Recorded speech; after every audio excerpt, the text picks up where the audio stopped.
नमस्कार। नारद संचार सकारात्मक सुर्खियों में आप सभी का हार्दिक स्वागत है।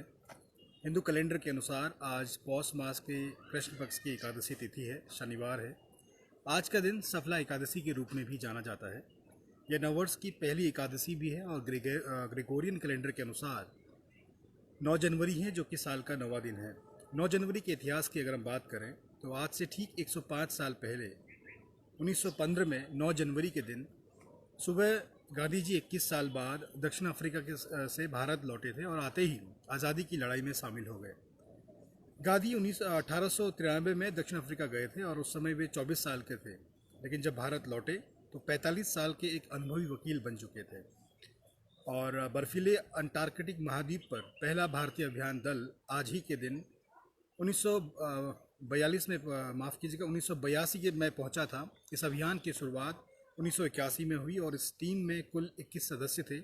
यह मिशन का लक्ष्य यहाँ वैज्ञानिक अनुसंधान करना था और इस दल ने अपनी यात्रा की शुरुआत गोवा से 6 दिसंबर 1981 को की और अंटार्कटिका से 21 फरवरी 1982 को वापस गोवा पहुँच गए थे। और 1934 में आज ही के दिन अपनी आवाज़ के जादू से लाखों लोगों के दिलों की धड़कन पर राज करने वाले गायक महेंद्र कपूर का जन्म हुआ।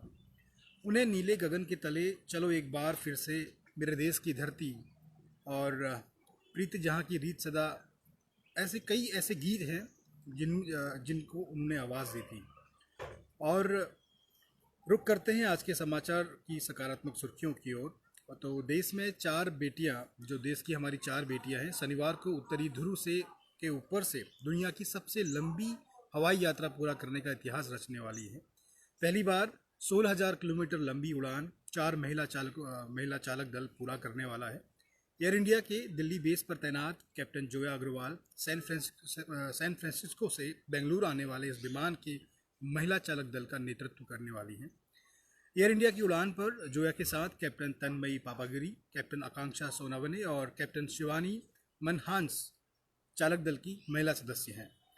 और राजधानी में अगले 1 सप्ताह में कोरोना वैक्सीन का टीकाकरण शुरू हो सकता है। सबसे पहले 3 लाख स्वास्थ्य कर्मचारियों को वैक्सीन दी जाएगी।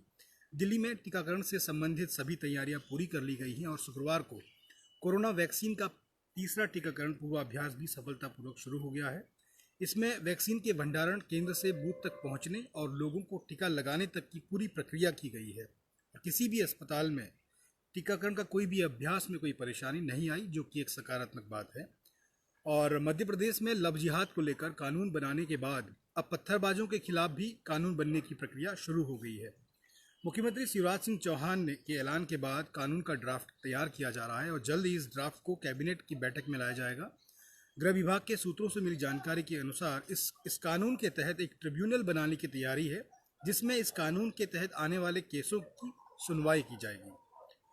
और भारत के राष्ट्रीय इंटरनेट एक्सचेंज NIXI की ने घोषणा करी है कि रजिस्टर्ड बुक द्वारा बुक किए गए प्रत्येक आयन के लिए देश में 22 सरकारी भाषाओं में से किसी में भी एक निःशुल्क अंतर्राष्ट्रीय डोमेन नाम की आईडीन पेशकश कर रहा है। यह प्रस्ताव भारत आईडीन डोमेन नाम को अपनाने और स्थानीय भाषा में सामग्री के प्रसार को प्रोत्साहित करने के लिए ये पहल की गई है। और छोटे और मझोले साइज के नॉन बैंकिंग फाइनेंस कंपनी यानी NBFC में को बजट की फंडिंग और टैक्स के मोर्चे पर राहत मिल सकती है। दरअसल कुछ खबरों के मुताबिक सरकार के ऐसे NBFC में के लिए सिडबी और नाबार्ड के जरिए टर्म लोन मुहैया कराने का प्रस्ताव और बैंकों और वित्तीय संस्थानों की तरह TDS कटौती के नियमों पर छूट देने का विचार कर रही है। और अंत में भारतीय नवीन और नवीनीकरण ऊर्जा मंत्रालय के अंतर्गत भारतीय अक्षय ऊर्जा विकास संस्था ने अक्षय ऊर्जा परियोजनाओं को विकसित करने में अपनी तकनीकी विशेषज्ञता प्रदान करने के लिए बिजली मंत्रालय और NHPC लिमिटेड के साथ एक समझौते ज्ञापन पर हस्ताक्षर किया है। भारतीय अक्षय ऊर्जा विकास संस्था अगले 5 वर्षों के लिए अक्षय ऊर्जा परियोजनाओं को बनाने के लिए एक कार्य योजना विकसित करने में NHPC की सहायता करेगी।